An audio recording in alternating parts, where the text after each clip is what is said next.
Does anybody have integrity? I got a call from a friend last night that GoFundMe had set up a page in my 501c3's name, right? God, Family, Country Ministry. Set up a page in my name and that they were accepting money. They were taking money. Now, I've never set anything up on GoFundMe. I think it's an evil company. I think they have no integrity. That's me, right? But what's crazy is I started doing my research and I found this story I'm going to share with you guys. GoFundMe has built 1.4 million pages representing 501c3s all over the world, and yes, they're accepting money. The scary part is a lot of these 501c3s, these charities, have no idea that GoFundMe is representing them. And somebody needs to go to jail. Nobody goes to jail anymore. You tell me below, does anybody go to jail anymore? Guys, check this story out. My wife, Mercedes, will not be joining us today. Sadly, we'll be putting our dog Skippy, a beautiful little dog Skippy, down on Tuesday. I'll tell you more about that at the end of the video. And guys, if you use GoFundMe, don't use it. Watch this. 7 on Your Side is looking into a new product that GoFundMe uses to solicit donations for nonprofit organizations. Except in one local case, the organization had no idea. 7 on Your Side Stephanie Sierra is live with the story tonight. Steph. Yes, Alma and Dan, GoFundMe has created nonprofit pages for more than 1 million charities using public data. But as we learned from a local 7 on Your Side viewer, some of these nonprofits are unaware these pages even exist.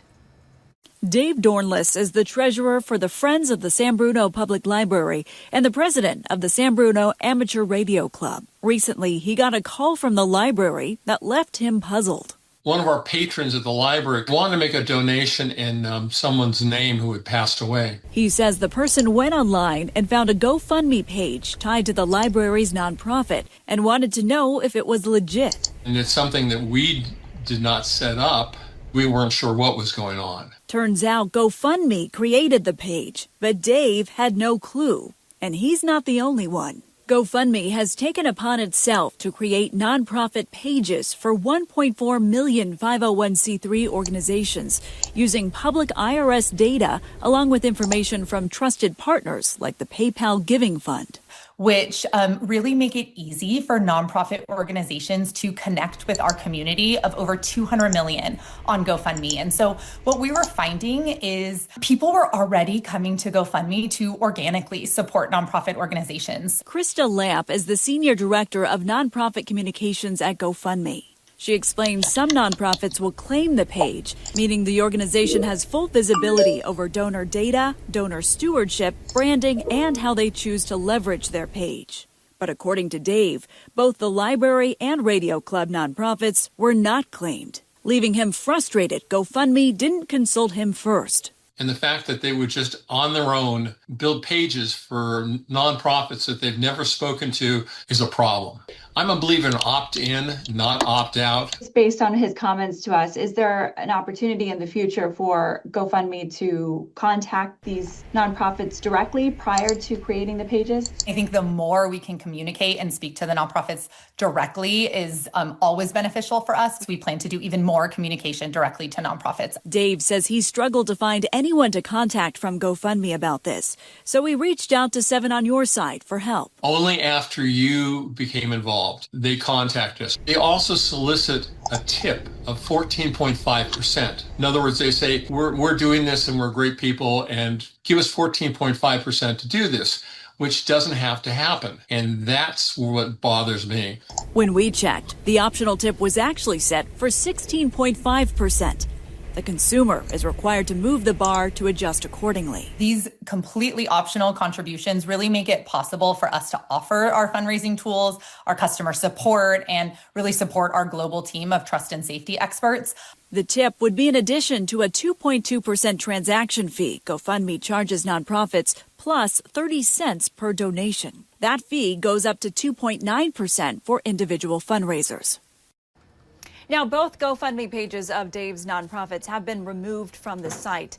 Any organization can do so by clicking Unpublish on the platform. Can you guys believe this? I mean, we live in an evil world. We really do. I never, ever gave GoFundMe permission to use our ministry. Our ministry does a lot of great work. I don't like the company GoFundMe. This is the same company that screwed over the truckers up in Canada. I don't like any of it. And, it's about time Americans stand up and stop supporting these companies that screw us, whether it's stealing our money or poisoning our food. So I would ask, guys, we're coming up on 200,000 subscribers. I'd love for you to subscribe. Give the video a thumbs up so that maybe more people can share the video, get it out there, and let people know not to give to GoFundMe. Don't give to GoFundMe. We're running a charity right now where we're giving away beef. We're calling it Beef and Bibles, and we're giving away a whole bunch of meat. We bought one cow. We're working on our second cow. And we're going to basically bring that to the butcher. He's going to chop it up, and we're going to give it to the needy all over Ida, Alabama. And you can donate at our website, godfamilycountry.love, godfamilycountry.love. And as far as my wife goes with our dog, Skippy, it's so sad. He's 15 years old. He's worn out. He's having seizures in the house. It's breaking our hearts. And losing his consonants and his bowels, and he can't walk in and out of the RV. I've got to carry him, and he's heavy, 75 pounds. Thank you, Jesus, for giving me my legs back that I can do that. But we will be putting Skippy down on Tuesday at 5 o'clock. We'll be burying him here at our home site at Thunder Canyon. And so keep my wife and my daughter in our prayers. We don't know how Sage is going to take this. And again, Mercedes is just devastated and spending it. We're spoiling him rotten. We're giving him steak and eggs and cheese whiz and peanut butter. We're just spoiling him rotten. And it's going to be tough. You know how it is with family pets. So keep us in your prayers. And don't use GoFundMe. These guys should be in jail. I don't know how this is legal. And hopefully, if enough people see this video and get it out there, that, justice can be done. These companies cannot walk all over us and straight up steal from us, especially these ministries that are doing great work all over the world. So thank you for watching the video. Thank you for giving it a thumbs up. I hope you subscribed, and I'll see you in the next video, guys.